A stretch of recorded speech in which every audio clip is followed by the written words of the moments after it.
Footballeur professionnel en journée et coach de Détroit les soirées, voilà l'incroyable trajectoire et histoire d'Ethan Clavreul, 19 ans, qui vient de signer son tout premier contrat pro du côté du Stade Lavallois et qui le soir entraîne le club de son enfance, Courbeveille, en Mayenne, club de division 3.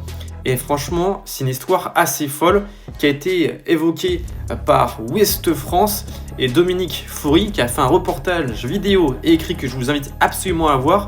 Mais je vais en parler un petit peu pour que ça vous donne envie. Alors pour ceux qui ne le connaissent pas, Ethan Clavreul, c'est la nouvelle pépite du Stade Lavallois. Il a été élu joueur du mois de septembre par les Tangos, quelques semaines après avoir signé son premier contrat pro dans le club où il est formé, qu'il a rejoint à l'âge de 10 ans et où il a passé, on va dire, les étapes U15, U19, mais même N3. Comme je l'ai dit, c'est vraiment la belle histoire du côté du Stade Lavallois, puisque en pré-saison, il a fait ses premiers pas avec le groupe pro. Il a joué son tout premier match le 9 août dernier contre Saint-Etienne. Et 3 minutes après son entrée, il a marqué son tout premier but. 10 jours plus tard, comme je l'ai dit, il signe son premier contrat pro. Et le 12 septembre dernier, première titularisation et premier doublé en Ligue 2 à Boulogne.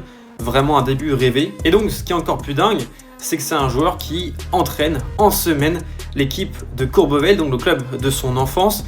Il a eu la révélation pour le coaching il y a un peu plus d'un an, comme il l'a expliqué du côté de l'Ouest France. À la base, il avait fait un CAP mécanique espace vert pour s'occuper des terrains de foot et des terrains de golf. Mais finalement, il s'est orienté vers le métier de coaching. Il a vraiment eu cette passion directement pour ce job.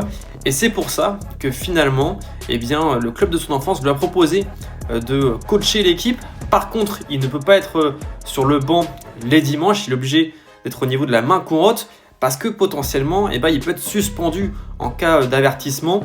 C'est notamment ce qu'il explique. Le Stade Lavallois, entre guillemets, interdit pour ne pas pénaliser le club, que ce soit une amende ou une sanction comme une suspension. Mais vraiment, c'est une histoire assez folle et je devais de vous la partager. En tout cas, vraiment, je vous invite à aller voir la vidéo du reportage. Elle est gratuite. Et si ça vous intéresse, d'aller lire l'article également de Dominique Foury pour Ouest France, qui est vraiment très très bien écrit. En tout cas, si vous ne le connaissiez pas, suivez absolument ce joueur en Ligue 2, c'est une future pépite.